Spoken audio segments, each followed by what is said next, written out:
I'd like to talk today about how we can change our brains and our society. Meet Joe. Joe's 32 years old and a murderer. I met Joe 13 years ago on the Lifer wing at Wormwood Scrubs High Security Prison in London. I'd like you to imagine this place. It looks and feels like it sounds. Wormwood Scrubs. Built at the end of the Victorian era by the inmates themselves, it is where England's most dangerous prisoners are kept. These individuals have committed acts of unspeakable evil, and I was there to study their brains. I was part of a team of researchers from University College London on a grant from the UK Department of Health.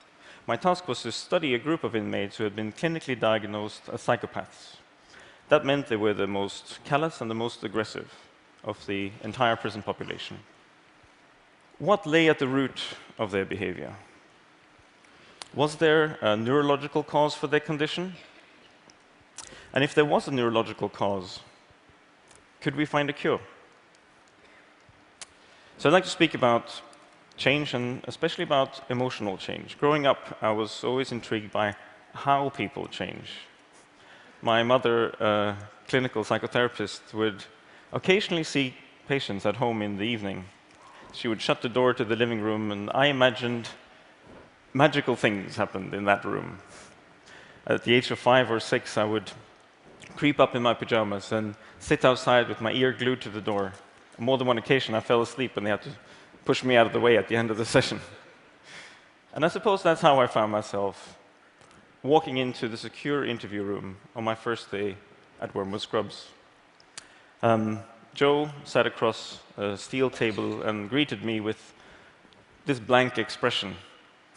The prison warden, looking equally indifferent, said, "Any trouble, just press the red buzzer and we'll be around as soon as we can." I sat down, the heavy metal door slammed shut behind me. I looked up at the red buzzer, far behind Joe on the opposite wall. I looked at Joe. Perhaps detecting my concern, he leaned forward and said as reassuringly as he could, "Don't worry about the buzzer, it doesn't work anyway."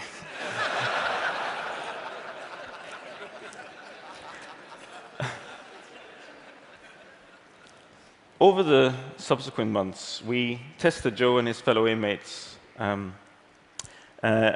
looking specifically at their ability to categorize different images of emotion. And we looked at their physical response to those emotions. So, for example, when most of us look at a picture like this of somebody looking sad, we instantly have a slight, measurable physical response, increased heart rate, sweating of the skin. Whilst the psychopaths in our study were able to describe the pictures accurately, they failed to show the emotions required. They failed to show a physical response. It was as though they knew the words, but not the music of empathy. So we wanted to look closer at this, to use MRI to image their brains. That turned out to be not such an easy task. Imagine transporting a collection of clinical psychopaths across central London in shackles and handcuffs in rush hour. And in order to place each of them in an MRI scanner, you have to remove all metal objects, including shackles and handcuffs, and as I learned, all body piercing. After some time, however, we had a tentative answer. These individuals were not just the victims of a troubled childhood. There was something else. People like Joe have a deficit in a brain area called the amygdala. The amygdala is an almond-shaped organ deep within each of the hemispheres of the brain. It is thought to be key to the experience of empathy. Normally, the more empathic a person is, the larger and more active their amygdala is. Our population of inmates had a deficient amygdala, which likely led to their lack of empathy and to their immoral behavior. So let's take a step back. Normally, acquiring moral behavior is simply part of growing up, like learning to speak. At the age of 6 months, virtually every one of us is able to differentiate between animate and inanimate objects. At the age of 12 months, most children are able to imitate the purposeful actions of others. So, for example, your mother raises her hands to stretch and you imitate her behavior. At first, this isn't perfect. I remember my cousin Sasha, 2 years old at the time, looking through a picture book and licking one finger and flicking the page with the other hand. Licking one finger and flicking the page with the other hand.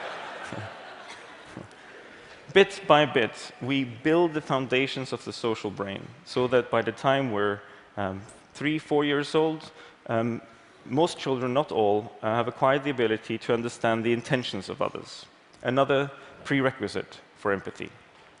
The fact that this developmental progression is universal, irrespective of where you live in the world or which culture you inhabit, strongly suggests that the foundations of moral behavior are inborn.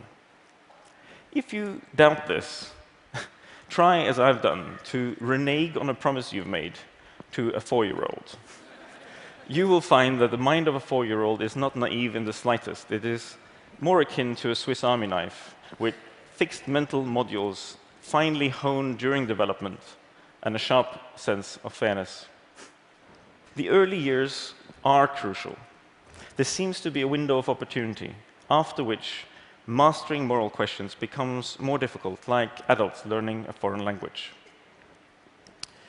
That's not to say it's impossible. A recent wonderful study from Stanford University showed that people who played a virtual reality game in which they took on the role of a good and helpful superhero actually became more caring and helpful towards others afterwards. Now, I'm not suggesting we endow criminals with superpowers, but I am suggesting that we need to find ways to get Joe and people like him to change their brains and their behavior for their benefit and for the benefit of the rest of us. So, can brains change? For over 100 years, neuroanatomists and later neuroscientists held the view that after initial development in childhood, no new brain cells could grow in the adult human brain.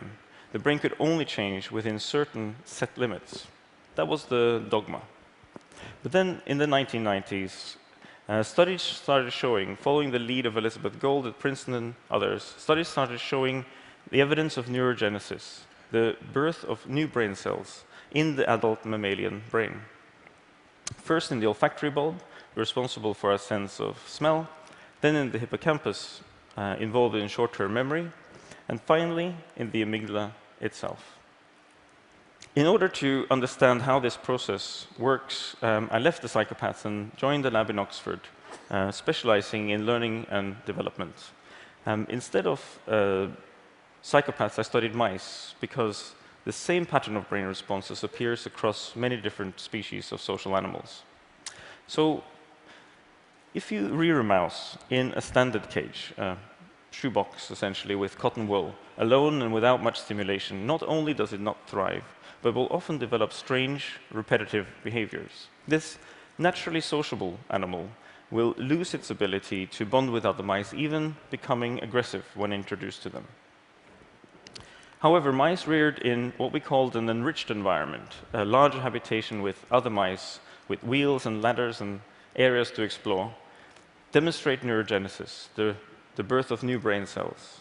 And as we showed, they also perform better on a range of learning and memory tasks. Now, they don't develop morality to the point of carrying the shopping bags of little old mice across the street. But their improved environment results in healthy, sociable behavior. Mice reared in a standard cage, by contrast, not dissimilar, you might say, from a prison cell, have dramatically lower levels of new neurons in the brain. It is now clear that the amygdala of mammals, including primates like us, can show neurogenesis. In some areas of the brain, more than 20% of cells are newly formed. We're just beginning to understand what exact function these cells have, but what it implies is that the brain is capable of extraordinary change way into adulthood. However, our brains are also exquisitely sensitive to stress in our environment. Stress hormones, glucocorticoids, released by the brain, suppress the growth of these new cells. The more stress, the less brain development, which in turn causes less adaptability and causes higher stress levels. This is the interplay between nature and nurture in real time, in front of our eyes. When you think about it, it is ironic that our current solution for people with stressed amygdalas is to place them in an environment that actually inhibits any chance of further growth. Of course, imprisonment is a necessary part of the criminal justice system and of protecting society. Our research does not suggest that criminals should submit their MRI scans as evidence in court and get off the hook because they've got a faulty amygdala.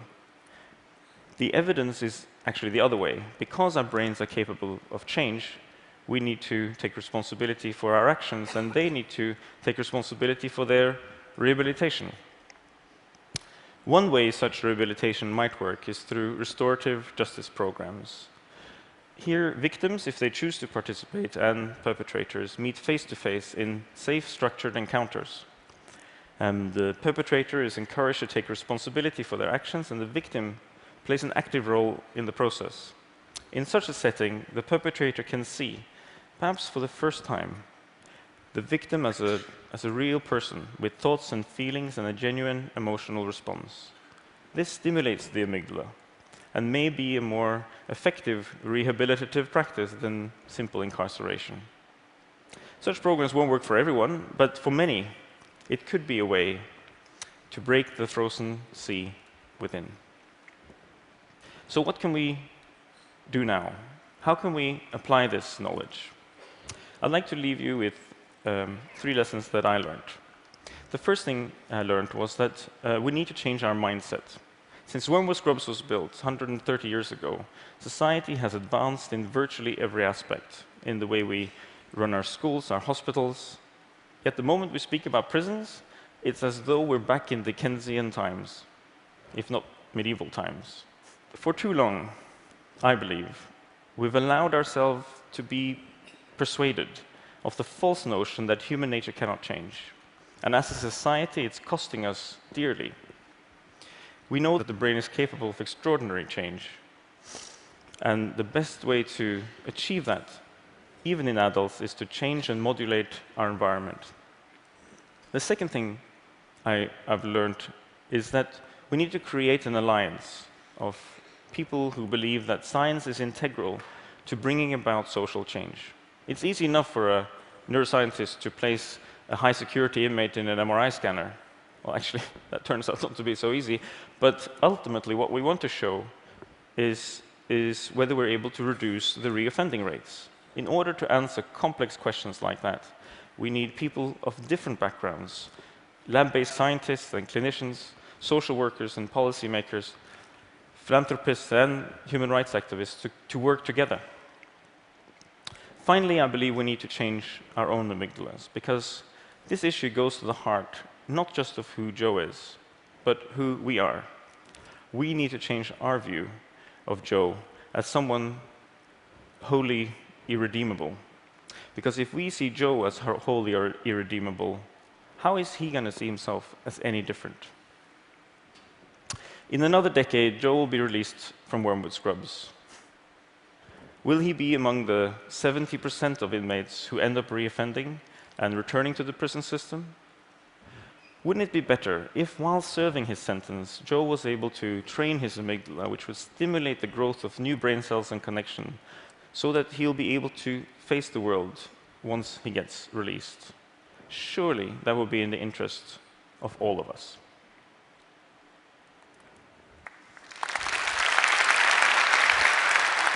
Thank you.